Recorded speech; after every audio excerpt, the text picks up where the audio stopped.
ഈശോയെ ഈശോയെ. എന്താ എൻ്റെ കുഞ്ഞി പെണ്ണെ, ഞാൻ ഇവിടെയൊക്കെ തന്നെ ഉണ്ടെന്നേ. പറ. ടെൻഷനാവോ ഈശോ എനിക്ക്? Tension tension tension. നിനക്ക് ടെൻഷൻ ഇല്ലാത്ത ദിവസം ഉണ്ടോ? എക്സാമിന് ടെൻഷൻ, ചോദ്യം ചോദിച്ച ടെൻഷൻ, എന്തെങ്കിലും തെറ്റ് പറ്റിയ ടെൻഷൻ, ഭാവിയെക്കുറിച്ചോർത്ത് അതിനേക്കാൾ ടെൻഷൻ, ഇവൻ കുമ്പസാരിക്കാൻ ടെൻഷൻ.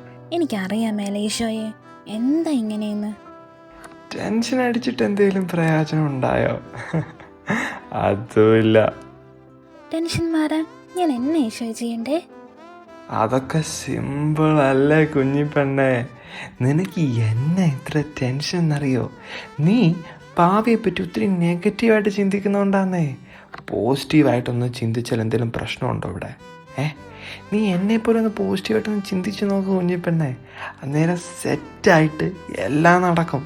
പിന്നെ 24 മണിക്കൂറും നിൻ്റെ കൂടെ ഞാനില്ലേ. പിന്നെ എന്തൊക്കെയാണെങ്കിലും നിനക്കറിയില്ലേ, എൻ്റെ പ്ലാൻ പോലെ എല്ലാം നടക്കത്തുള്ളന്നേ. ആ പ്ലാനൊക്കെ ഇത്തിരി കൂടിപ്പോകുന്നുണ്ടോ എന്നെനിക്കൊരു സംശയമില്ലാതെ ഇല്ല. നിനക്കിപ്പോൾ അങ്ങനെയൊക്കെ തോന്നും.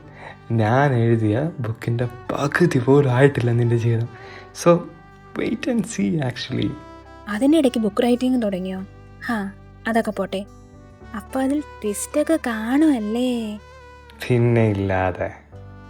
അപ്പോൾ പിന്നെ ടെൻഷൻ്റെ കാര്യമൊന്നും ഇല്ല അല്ലേ? ഇന്ന് തൊട്ട് ഞാൻ ടെൻഷൻ ഫ്രീ ബേർഡ് ആയിരിക്കും. ഓ ആണോ? പിന്നെ ഇല്ലാതെ. നീ കണ്ടോ? ആ ശരി ശരി, കാണാം കാണാം. Bye bye ഈശോപ്പാ.